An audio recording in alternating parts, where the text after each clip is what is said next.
အဲ့ဒီသွားကမဖြုတ်သေးဘူးလားဖြုတ်လိုက်ပါတော့လို့ပြောနေတဲ့သူလေးတွေပေါ့နော်ဒီသွားကလေဖြိုးကဈေးထဲမှာလှုပ်ထားတာမဟုတ်ဘူးရှင်ထိုင်းမှာကဒီလိုမျိုးသွားကိုဈေးထဲမှာအလားလှုပ်တာတွေပါရှိတယ်ပေါ့နော်ဒါပေမဲ့မဖြိုးကကြတော့ဈေးမှာလှုပ်ထားတာမဟုတ်ပါဘူးစေးခန်းမှာလှုပ်ထားတာပါမဖြိုးလှုပ်ထားတာဆိုလို့ရှိရင်နော်မဖြိုးလှုပ်ထားတာဆိုလို့ရှိရင်တလပိုင်း2020ထဲကနေပြီးတော့မှလှုပ်ထားတာပေါ့နော်အခုဆိုရင်တော့2025တော့ရောက်လာပြီ3နှစ်ရှိပေါ့နော်မဖြိုးပုံမှန်အရင်တော့ဆိုရင်သွားလုံနေကြစေးခန်းကကြတော့နော်ထားဘူးလီမှာနော်ထားဘူးလီကနေပြီးတော့အုံနဲ့အုံရိုင်ကိုပြောင်းလိုက်တယ်အဲ့လိုနဲ့တဖြည်းဖြည်းနဲ့ပေါ့နော်မဖြိုးလှုပ်တဲ့စေးခန်းကိုမဟာချိုင်ထဲမှာရှာကြည့်တော့ဒီထိုင်းယူနေနာမှာရှိတယ်ပေါ့နော်ဒီတစ်ခေါက်သွားတာကအကောင်လုံးကိုပြချင်လို့ဆိုပြီးတော့မှဆရာဝန်စီမှာဖြိုးဗီဒီယိုလေးရိုက်လို့ရလားလို့ပေါ့နော်ဖြိုးရဲ့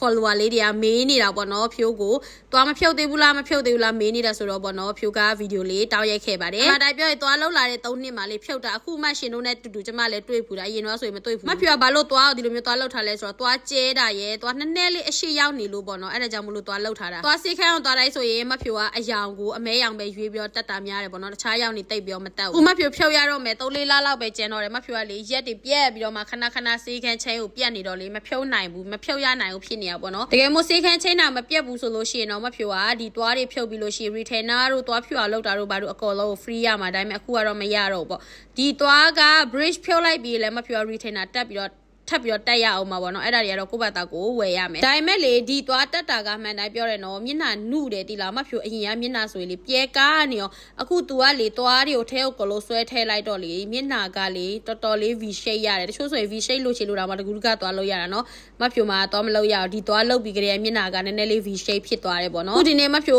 သွားလုတ်တဲ့စေးခန်းကဆိုလို့ရှိရင်နော်ထိုင်းယူနစ်မှာရှိပါတယ်ထိုင်းယူနစ်အရှိမှာပေါ့နော်သွားစေးခန်းကကြတော့မဖြူဆဆသွားတော့ဆိုလို့ရှိရင်သွားကိုဓာတ်မှတ်ရိုက်တာနဲ့တဖုံးယူတာနဲ့ဗာနဲ့အကုန်လုံး18000 နီးနီးကုန်တယ်ဒါပေမဲ့တလကို1000ပေါ့နော်တလကို1000နှုံးနဲ့အခုဆိုလို့ရှိရင်ပေးရတယ်တကယ်မို့အခုဒီမှာသူတက်ထားပေးတဲ့ bridge လေးတွေက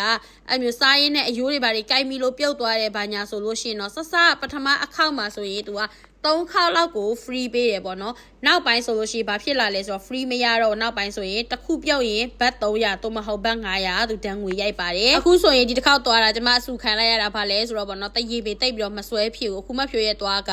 တရေပေဆွဲနေရပြီပေါ့နော်အပေါ်နဲ့အောက်ကိုတရေပေဆွဲနေရပြီပေါ့သွားကတော်တော်လေးလဲညီလာတယ်နောက်ပြီးတော့ဒီသွားဖုံးနေဆိုရင်လည်းတော်တော်လေးလှလာတယ်ပေါ့နော်ဒီသွားကျမ်းမာရေးအတွက်ဆိုရင်တော့ခုလက်ရှိမဖြိုသွားလောက်တဲ့စေးခန်းလေးကတော့တော်တော်လေးကောင်းနေမဆိုဘူးဒီတစ်ခေါက်ကမဖြိုသူစီမှာခွင့်တောင်းလိုက်တယ်ပေါ့နော်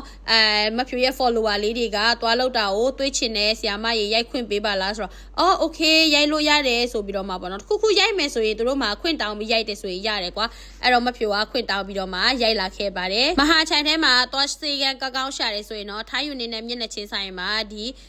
စေကန်လေးရှိပါတယ်ဒါမှဖြိုသွားလုံနေကြစေကန်ပေါ့နော်ပြန်ခါနေမှဖြိုကိုပလုတ်ချင်းကြီးလေးပါတပူလက်ဆောင်ပေးလိုက်ပါတယ်ကဲဒီလာအတွက်တော့ပြီးသွားပြီးနောက်လာကြရင်လည်းထပ်သွားရအောင်မယ်တလားတစ်ချိန်ပုံမယ်